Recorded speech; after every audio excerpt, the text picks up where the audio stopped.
Assalamualaikum warahmatullahi wabarakatuh. Kembali ke upload budaya pembelajar. Kali ini saya mau belajar dari atau melihat dari videonya Ketua Kadin, yaitu Arsyad Rashid, gitu kan. Nah,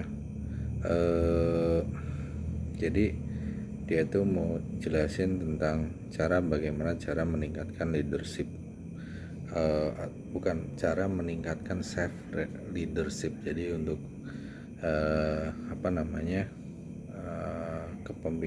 kepemimpinan untuk diri sendiri dulu gitu loh. Jadi maksudnya sebelum kita itu menjadi pemimpin orang lain, kita tuh harus jadi pemimpin atau memimpin diri sendiri dulu gitu. Nah,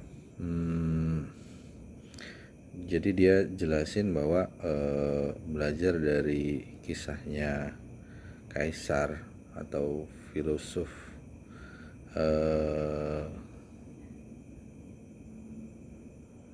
siapa namanya, Marcus Aurelius. Dia tuh sebagai kaisar Romawi atau filosof Stoa gitu kan. Jadi dia tuh intinya sih lebih mengedepankan atau memang lebih menceritakan tentang leadership terhadap dirinya gitu loh, sebelum kita itu memimpin orang lain. Jadi kita harus lebih dahulu bagaimana cara memimpin diri kita gitu. Baik sih, jadi bukan berarti kita tuh langsung memimpin, tapi kita juga harus tahu, harus bisa memimpin diri kita, intinya begitu. Nah, jadi setidaknya ada 4 cara untuk meningkatkan self leadership.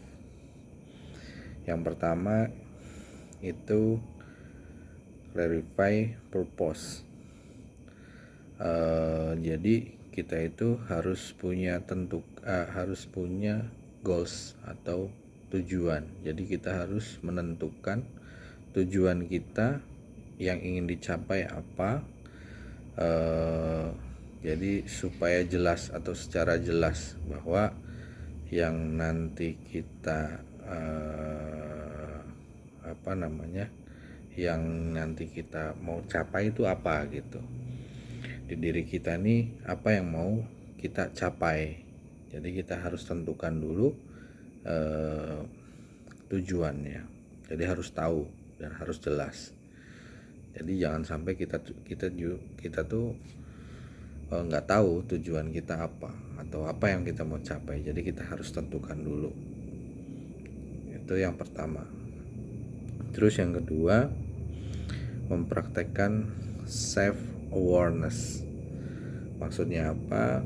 Jadi kita itu harus belajar memahami diri, terus mengidentifikasi apa yang kita pikirkan, rasakan, terus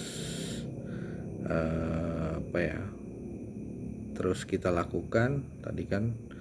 Jadi pikirin apa yang kita mau, apa yang kita rasain, terus kita mau lakukan. Jadi dengan kayak gitu kita tuh bisa menentukan values kita gitu. Jadi kita bisa menentukan values yang akan kita pegang atau kita laksanakan, sehingga kita harus bisa pahami apa yang jadi kita tuh bisa memahami nih apa kelebihan dan apa kekurangannya, kira-kira gitu. Nah itu yang kedua. Terus yang ketiga, belajar menerima tanggung jawab. Jadi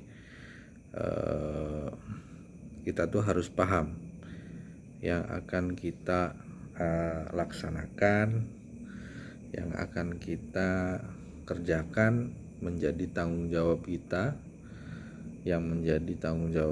dan pastinya siap segala risikonya.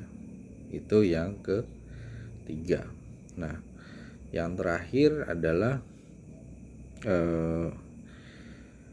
evaluasi terhadap diri kita. Nah, maksudnya evaluasi itu kita lakukan refleksi diri untuk refleksi diri untuk memikirkan ya, mungkin secara berkala pastinya. Jadi apa yang menjadi kegagalan, apa yang menjadi keberhasilan kita, apa yang kurang dari kita. Nah, kita introspeksi diri, sehingga itu kita butuh waktu untuk refleksi, merenungkan. Jadi tujuannya untuk menjalankan hidup untuk lebih baik. Kira-kira gitu. Semoga bermanfaat. Wabillahi taufiq wal hidayah. Wassalamualaikum warahmatullahi wabarakatuh.